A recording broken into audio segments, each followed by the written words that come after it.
I'm Mike. And I'm Matt. And this is The Coin Show. If I can find the music. Maybe. Maybe.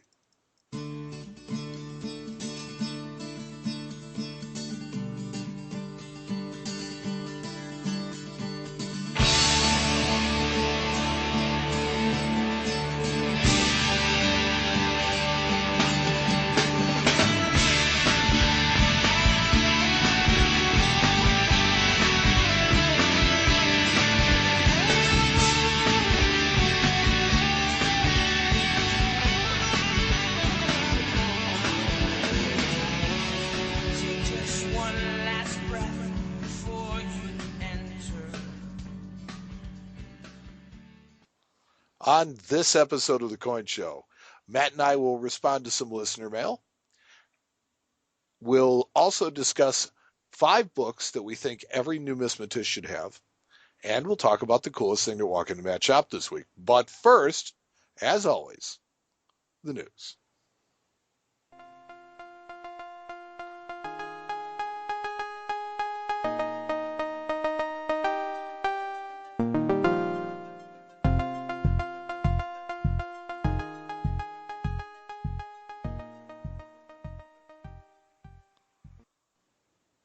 And now, the news, brought to you by Lost Dutchman Rare Coins, Indianapolis's finest coin dealership. Trust, integrity, fairness, family. These are our values. You have a coin dealership. I know.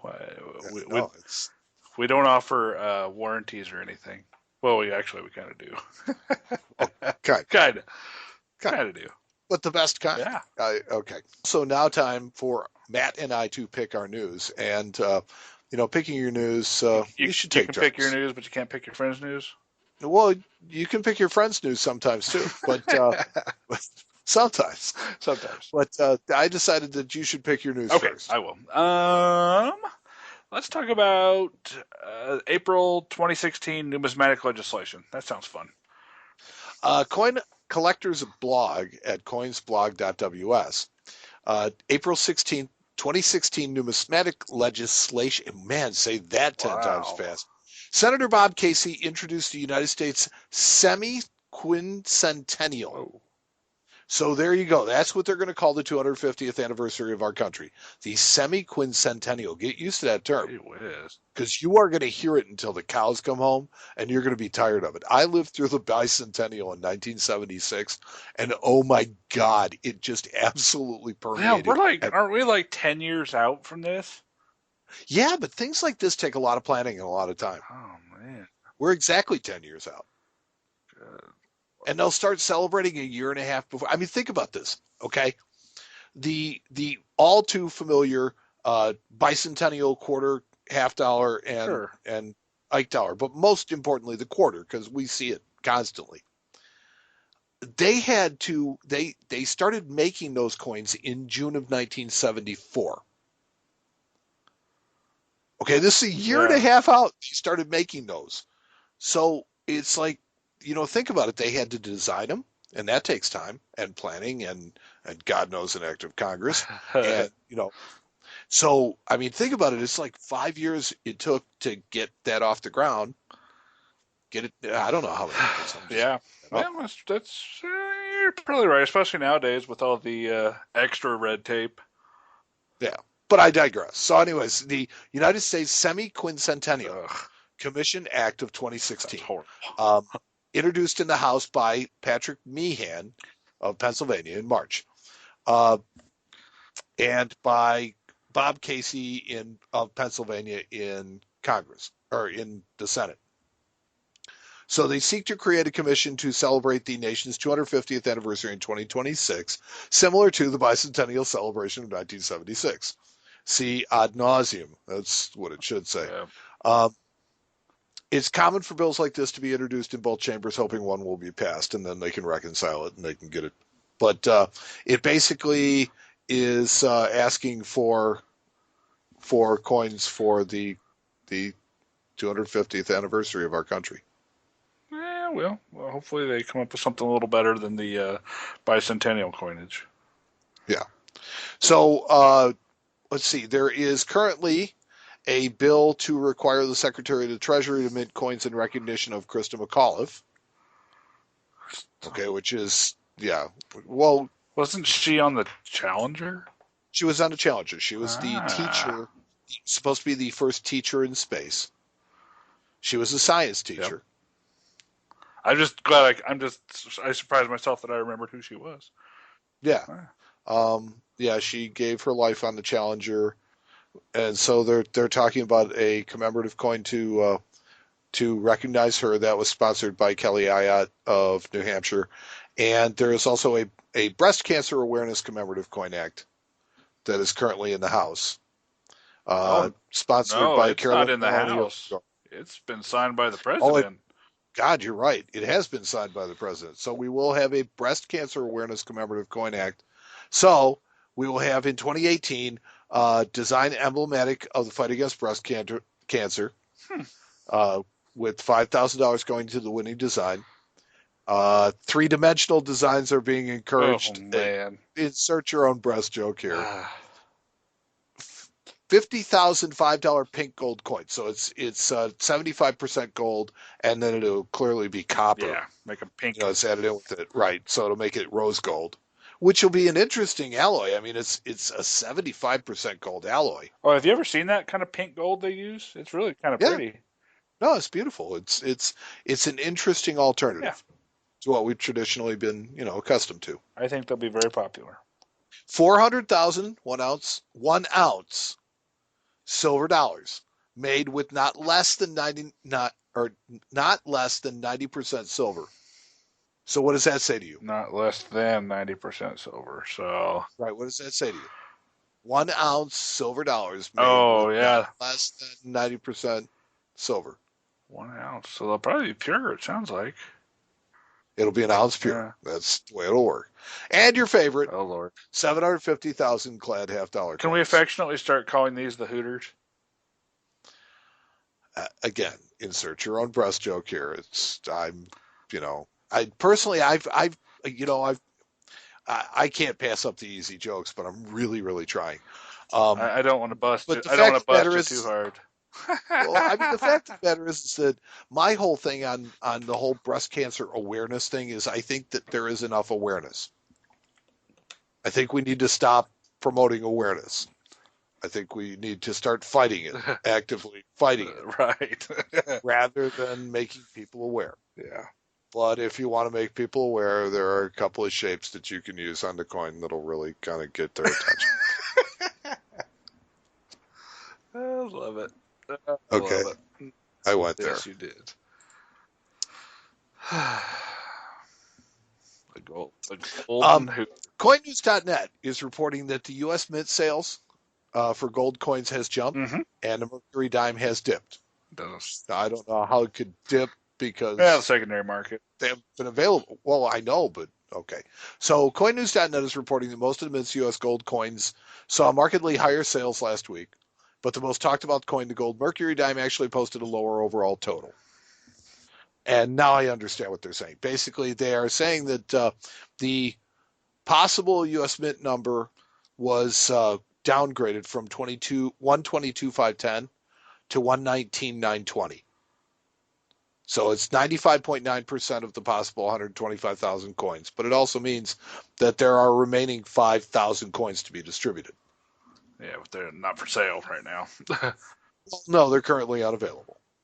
But, the coins were really, really popular, and they sold out really quickly. But, there will be another 5,000 available. Honestly, I think it's going to be a more interesting story to watch how it unfolds as far as how they're going to get rid of these if they ever sell them. Because think about it. Yeah. 5,000 coins. Yeah. People lost their minds over 125,000 coins. Yeah, I mean, it's possible that they, who knows, maybe they'll put them in some special set. Yeah. So. Just let's see. I want to talk about Oh, England's five polymer note is on track. £5 note out of polymer. Yes, according to Numismatic News, on March 10th, the Bank of England's chief cashier, Victoria Cleland, announced that the bank's new £5 note is on track for release later this year. The new design will be unveiled on June 2nd, with the note itself entering circulation in September. So the note is going to feature Winston Churchill. It's a £5 note. It is a very, very lifelike, almost photographic depiction of him. Image, yeah, of Churchill. It's not what I would normally consider, typical of money. It really does look like a photograph. Does he have a glass of brandy in his hand? No, he does not. He's looking, no cigar either. Huh? Yeah, you're right. No, it does look like a photo. I think it is a I photo. have nothing to offer. And to quote, I have nothing to offer but blood, toil, tears, and sweat. You can keep most of it. So.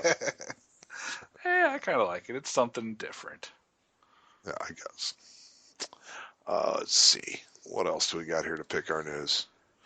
Here, yeah, because I wanted to ask you about this. Okay. Also, according to Numismatic News, the Central States show was a wholesale success. Now they're saying that basically the collector traffic wasn't very high. Yeah. But the dealer to dealer trade was brisk. That would be an accurate description, I think. Well, you were dealer trade, so you tell me. Were you briskly? I was brisk. Conducting business. Yeah. We were very busy. We were running around like wild banshees, and it did seem like the regular old collector traffic was a little light, and that's what I heard from a couple different dealers. But as far as our side goes, I'd say we did just fine. So I would say that's probably an accurate description of the show. See, I was there on Thursday during the day, and it's the weekday. Yeah. So there are a lot of people at work that collector end that are working, and you don't get the family traffic that you get on the weekend, which is sad because a lot of dealers are kind of packed up by then. And gone home. Yeah. So it's the point for me where it kind of maximizes both, where the dealers are still all there, but there's not a tremendous crowd. It's really a great day to go. But so I was there on Thursday, and I was noticing that the business was there. People were talking, people were doing deals, but yet I could pretty much find people I was looking for. I could talk to them. They had time. Yeah. Nobody was like up to their elbows. Right. Yeah. So I like the Central States show in general. It's a really great show. It is the first show that you and I ever attended together. Yeah, that was an interesting experience. It was a very interesting experience. We were asked if we were a couple. That PCGS lady. Yeah, if we were together. We were together. But just not together. Yeah, right.